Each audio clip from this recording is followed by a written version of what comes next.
Demək ki, düz sözü deməkdə nədən qorxusan ki? Mən yalan demişəm ki, nəysə.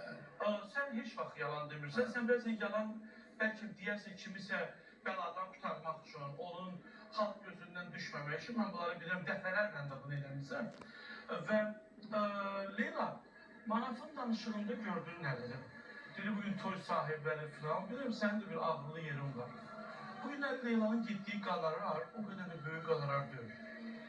Bugünləri fonogramla oxuyan, ürəyi olmayan, söhbət ürəkdən gedir. O ayaqlan Tarık ki, hamısı burada.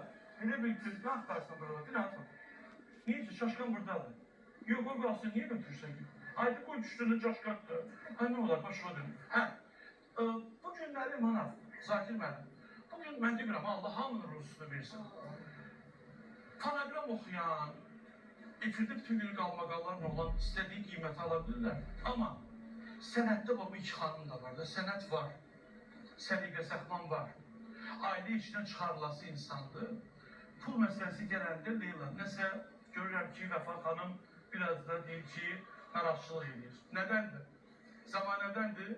Ola bilər, zamanədəndir. Yəni, bilirsiniz necədir? O qınanılan müğənniləri qınayırlar. Yəni ki, ay bu belə çıxdı, bunu dedi, belə oxudu, oxuya bilmədi. Amma gəlib qonorar məsələsinə gələndə onların dediyi hamısı, yəni verirlər də. Heç kim nə atqaz eləmir, nə də aşağı salmır. Amma bizə zəng eləyəndə siz belə layiqsiz, belə sənətkar, belə, amma gələndə biraz münasib deyə hara kimi.